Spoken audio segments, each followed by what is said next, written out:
Bonjour et bienvenue sur Framboise 314.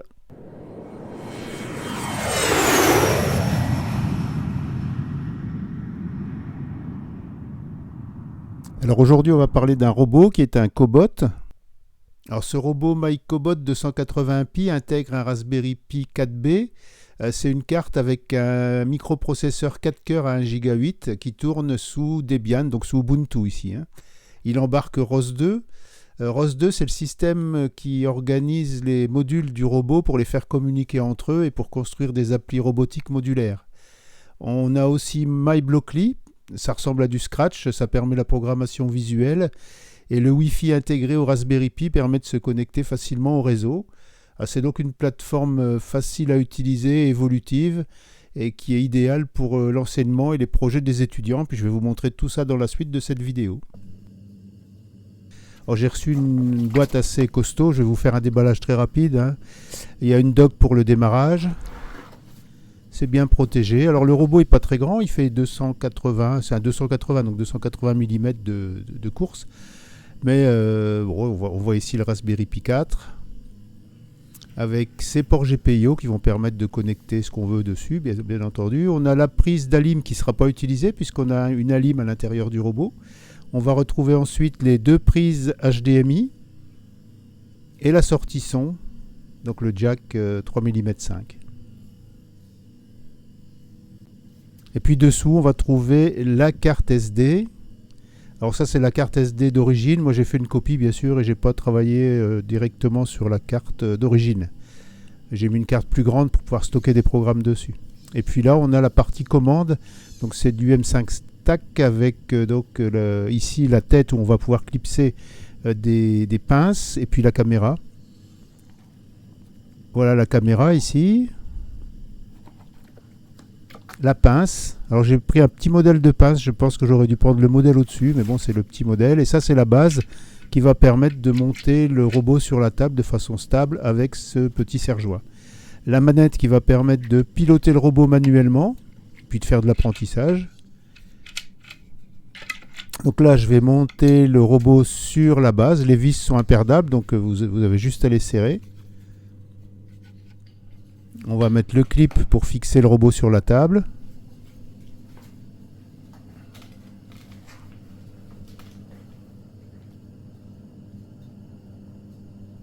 Voilà, c'est solidement fixé, ça ne bougera pas. Ensuite, le robot, je l'ai mis ici, vous voyez, les repères sont alignés. C'est l'endroit où le robot se met en position de calibrage. En fait, quand il est calibré comme ça, il est capable de prendre son zéro, en fait. On va brancher les ports USB.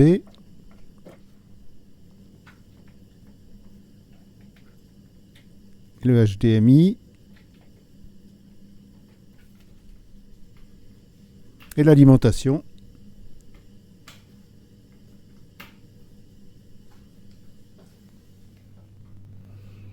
Voilà, mise en route. Donc c'est un Raspberry Pi 4, donc c'est pas la rapidité du 5, mais c'est suffisant pour ce qu'on fait ici. Donc le logo de Elephant Robotics. Et puis le système démarre.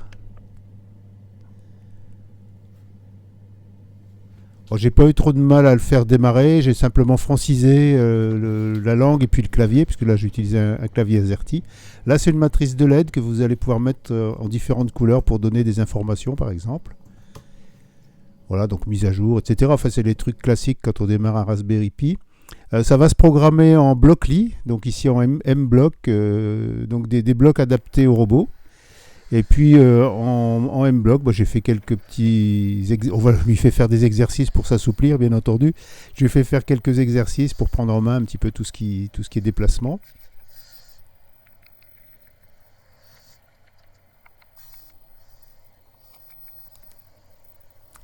Alors il peut soulever 250 grammes, c'est pas énorme, mais pour de l'apprentissage c'est bien. Et puis là j'ai fait une séquence, donc j'ai appris avec la manette, j'ai noté les coordonnées et je lui ai fait rejouer en fait en Python la séquence. Donc on prend une pièce,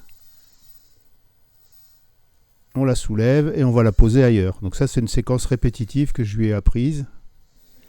Alors ça c'est sur le stand du salon robotique à Orchy. Où il y a plein de grands vrais robots de toute taille Celui-là, il faisait un peu petit, mais il était aussi efficace que les autres. Donc là, il rejoue sa séquence et vous voyez qu'il y a la manette à côté.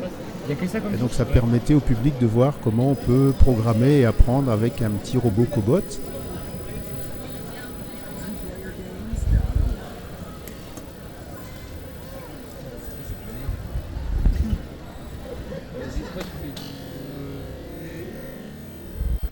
Alors bien entendu les voisins de stand, quand il n'y avait pas trop de monde, souvent c'était avant le début du salon, ils venaient voir comment ça fonctionnait puisqu'ils utilisent des plus grands robots et ils venaient voir un peu comment ça fonctionnait et là c'était à la manette.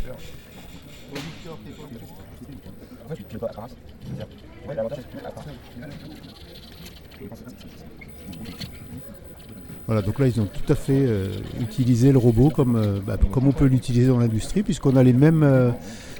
c'est des tablettes qui permettent de faire ces manips, mais on a exactement le même fonctionnement que dans l'industrie.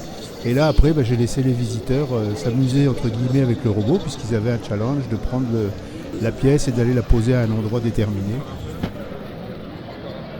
Donc j'ai eu pas mal de volontaires sur le salon. Alors, plus ou moins habiles, puisqu'il y en a qui jouent à la manette et qui ont un drone et qui savent bien manipuler la manette. En fait, on s'est aperçu que l'utilisation de ce robot avec la manette était toute simple. Bon, après, il y en a qui trichent un petit peu. Alors ensuite, j'ai amené le robot à l'école de robotique ici, chez les ingénieurs de Polytech, qui sont les voisins du Fab Lab. Eux, ils utilisent des robots, comme vous voyez, des vrais robots industriels, mais ça les intéressait de travailler sur ce petit cobot. Donc je leur avais imprimé toute une série d'objets à emporter, à déplacer. Ça permettait de travailler sur la reconnaissance des couleurs. Ici sur le jaune, vous voyez que la caméra reconnaît bien le jaune. Enfin, ils ont écrit un programme, bien entendu, pour que la caméra reconnaisse le jaune. Ici, ils ont placé des repères Aruco qui vont permettre à la caméra de se calibrer et de savoir où on positionne la pièce. Alors, c'est du ROS 2. Ils ont créé donc des nœuds, ce qu'on appelle un nœud. C'est des nœuds qui communiquent entre eux. Donc le premier nœud regarde l'image. En fait, c'est la caméra qui fournit l'image.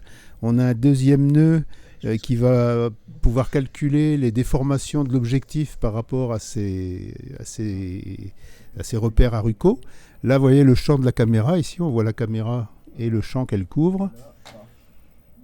Et donc ça permet après au programme de déterminer exactement, en connaissant les caractéristiques de la caméra et de l'objectif, de déterminer exactement où se trouve l'objet. Donc on a les deux Aruco ici.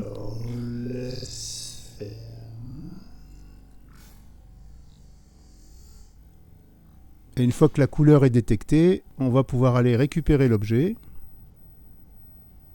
et le positionner. Alors c'est la seconde étape, c'est pas encore fait, c'est la prochaine étape. On voit le papier qui est derrière, là ça sera des bacs en fait.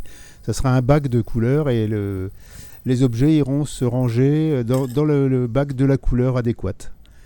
Donc ça c'est un processus qui est en route, là ils sont en train de travailler dessus, ils ont encore un peu de travail. Voilà, merci d'avoir suivi cette vidéo et je vous dis à bientôt sur Framboise 314.